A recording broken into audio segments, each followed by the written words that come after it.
Hey guys, this is Shankar welcoming you on my YouTube channel Study with the Master. Here I am going to teach you tense. यहाँ मैं आपको tense पढ़ाने जा रहा हूँ. If you are visiting on my channel regularly, यदि आप प्रतिदिन हमारे चैनल पे विजिट करते हैं and you always see, तो आप हमेशा देखते हैं I am focusing on one thing. मैं एक चीज पे फोकस कर रहा हूँ. Only 10% or 12% Indians just speak English language well. केवल 10 से 12% भारतीय इंग्लिश भाषा अच्छी तरह बोलते हैं and they are talking fluently with each other. वे एक दूसरे से फ्लुएंटली बात कर रहे हैं एंड दीज ऑल पीपल और ये सभी भारतीय are employed in some better position और ये सभी भारतीय अच्छी पोजीशन पे. तो how you think about yourself, अतः आप अपने बारे में कैसे सोचते हैं. If you think about yourself in a better way, यदि आप अपने बारे में अच्छी तरह सोचते हैं, then you should do one thing. तब आपको एक चीज करना चाहिए. You should learn English language. आपको इंग्लिश लैंग्वेज सीखनी चाहिए. I am talking about this language to everyone. मैं इस भाषा के बारे में सभी से बात कर रहा हूँ एंड इट्स माई मोटो. और यह मेरा मोटो है, teach every Indians English language. प्रत्येक भारतीय को इंग्लिश भाषा पढ़ाना, बिकॉज इट्स माई मिशन. ये मेरा मिशन है. It's my target. बिकॉज तो विच वे, जिस तरीके से आई टीच, मैं पढ़ाता हूँ, इवन एन इलिटरेट, एक अनपढ़ भी कैन लर्न इंग्लिश लैंग्वेज, सीख सकता है अंग्रेजी भाषा. बिकॉज क्योंकि आई नो, मैं जानता हूँ, grammar is not important. Grammar महत्वपूर्ण, द इम्पोर्टेंट इज वर्ड्स. शब्द महत्वपूर्ण. And if you know the meaning of every Hindi words, यदि आप सभी हिंदी शब्दों की मीनिंग जानते हैं इन इंग्लिश, अंग्रेजी में, then you can easily talk English. तब आप सरलता से इंग्लिश बोल सकते हैं. Means going to become your own language. ये आपकी भाषा होने जा रही है. And after knowing this language, और इस भाषा को जान करके, you can understand that thing. आप उस चीज को समझ सकते हैं which is really happening in India, जो भारत में हो रहा है. You know, this is the reality of India. यह भारत की वास्तविकता है. If you your interview is taken in English, you are going to get more money, and if your interview is going to be taken in Hindi, you are going to less money. So this is the difference between two. There are two classes in our India.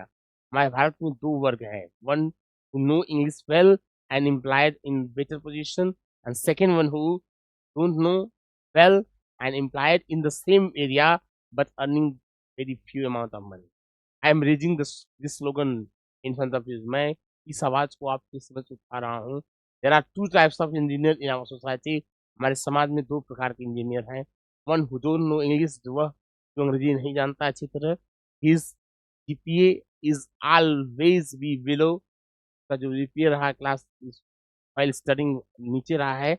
And in when he went in the market, जब वो बाजार में गया है to get a job, एक job प्राप्त करने के लिए, he is just getting job of 10,000, 20,000, not more than 25,000.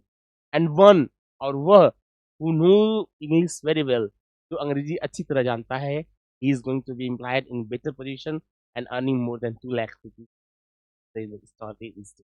This is the reality of our India. You know, why not India must learn English? Everyone must learn English.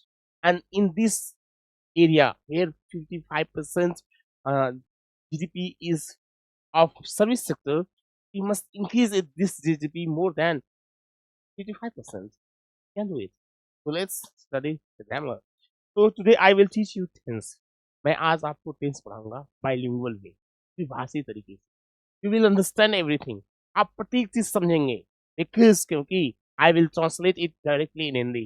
मैं सीधे इसको हिंदी में translate करूंगा. And I will tell you, और मैं आपको बताऊंगा, this is the simple way of learning English language.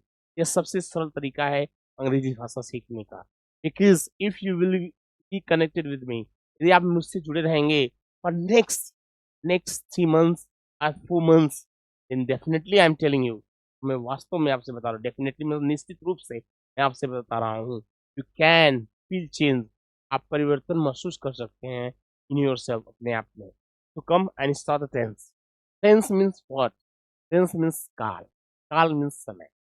But समय, टाइम, समय का इंग्लिश होता है time, and tense have differences.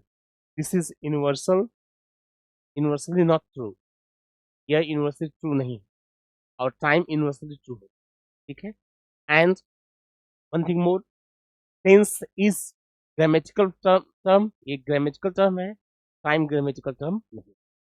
तो टेंस के अनुसार हम पढ़ते जब हैं, when we study tense, we study 3 section of tense. हम 3 वर्ग पढ़ते हैं टेंस के. That is present, past and future. Present, past and future. Present, past and future.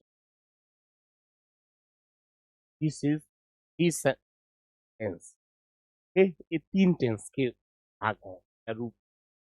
Present मतलब क्या होता है? वर्तमान, जो अभी आपके सामने है, जो चल रहा होता है. पास्ट, जो बीत गया है, which you that is a past. It means that is happened earlier, जो पहले हो चुका है, that is past.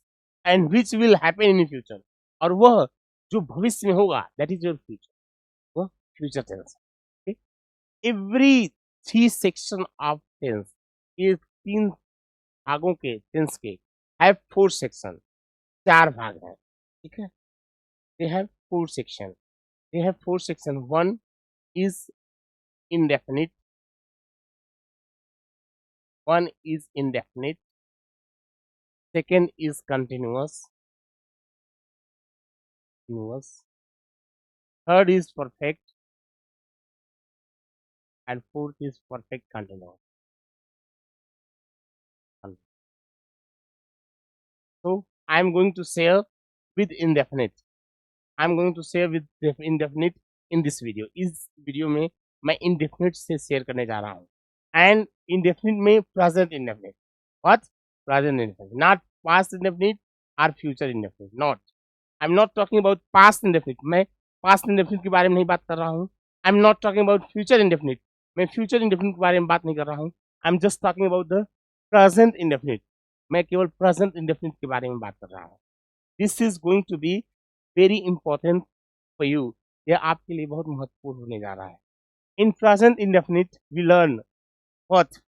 First, before that, first define what is indefinite actually. पहले हम परिभाषित करते हैं indefinite होता क्या है. Indefinite बना कैसे? एक वर्ड है definition, एक शब्द है definition.